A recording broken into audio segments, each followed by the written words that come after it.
Hi everyone, Charles Manaya from Fujitsu, Australia. I look after our go-to-market solutions, and I'm really excited this morning to be joined by Nick, who'll tell you what he does and who he works for in a minute. But I'm really here to talk to you about three really big things with Nick in regards to the transformation of IT ops, AI infusing IT ops, and what does it mean for us to start looking at observability and where that goes in the marketplace and with our customers. And Nick, over to you. And I'm Nick Jain. I'm Regional CTO for Dynatrace and also Head of Solutions. We typically work with Australia and New Zealand customers on three key use cases. First is application performance optimization. Second is cloud acceleration and transformation. And third is unified observability and application security programs. One question I get all the time while working with customer executives is how do you transition IT operations to a value center, and not a cost center, but also an innovation center. And Charles, I wanted to share a customer story with you. We all know about Village Cinemas and what they do. They had a blockbuster weekend coming, and they didn't have one blockbuster, but two big movies releasing in the same weekend. So Barbie and Oppenheimer, and the name they gave to that weekend was Barbenheimer. Now, fast forward the journey they took with us. Instead of the traditional IT operations approach of keeping the lights on, they were able to protect $5 million worth of revenue. They were able to boost the morale of their team and keep their employees productive and proactively remediate any experience problems. I think the other key thing to look at is, where does this go? And, naturally, AI comes into play.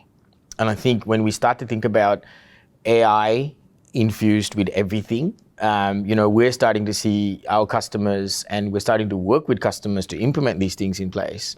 And we're really focusing around saying, well, this AI is not about replacing the people doing the work. It's very much about complementing, whether it's making decisions, whether it's understanding data trends, whether it's looking at predicting where something is going or something's going to happen. And particularly with IT systems, you really need to be able to know what's going to happen. And I think that's where the combination of injecting AI into what is already a really good platform with what you guys bring to the table with observability across the landscape, I think that only can make things better. And I'd love to understand, I guess, a bit more about what Dynatrace is doing with this, with AI infused into observability.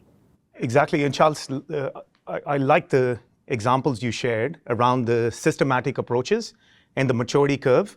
We have to set the right foundation, and what Dynatrace helps to do is create a state of unified data lakehouse as a precursor. That provides contextual analytics on which we run hypermodal AI services. So there are three critical types of AI that we have developed over the course of last 10 years. I know AI is a buzzword, and a lot of companies want to associate with AI. What I wanted to clarify here is the Dynatrace hypermodal AI services have been in play for the last 10 years. And we've also got a trust center that speaks to what these capabilities are, but I quickly want to lay that out for you. Now, once you have the unified data lakehouse enabled contextual analytics, the first thing we do is provide precise answers. That's where the deterministic AI or root cause analysis engine come into picture.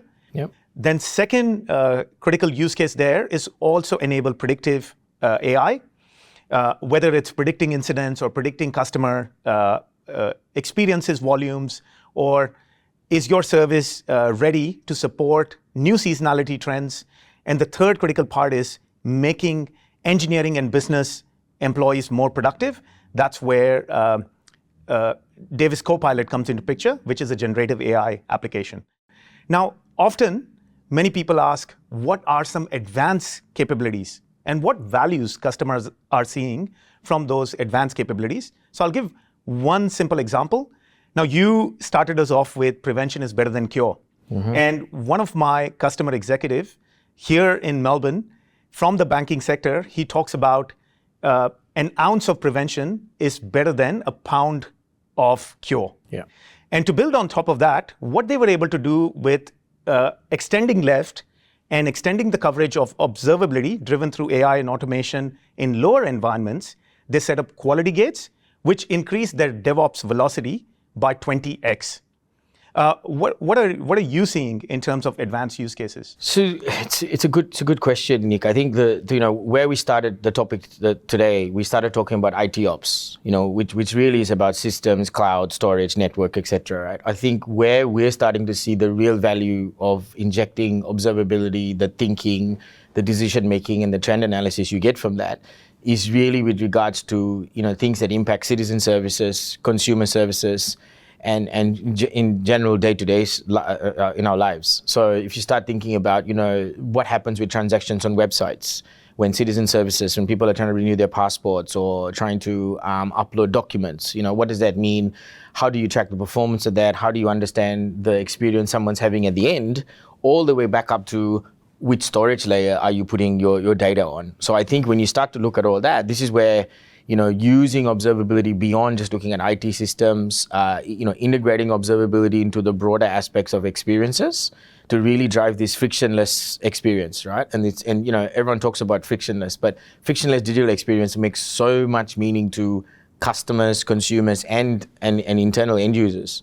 I think that's where we're starting to see the real value of applying observability injected with AI and all the new advancements into these what I would say non-IT use cases. So they're just not just about the systems and the tech, they're more about the vertical outcomes. And if I think about this brings us back to the Fujitsu Dynatrace partnership, right? I mean, why we're here today, right? And why we've been working together for over 2-3 years now, and before that. So I think, when you look at why we've chosen Dynatrace and why we're partnering with you guys, it's very much your alignment to our values about, making the world a better place, using technology to improve people's lives and outcomes. But also, you are a top right quadrant vendor, right, when it comes to observability. But that's not the only reason we picked you, right? We picked you also because your simplistic nature of integrating into our solution and service architecture, that really helped us integrate you quickly into our services today.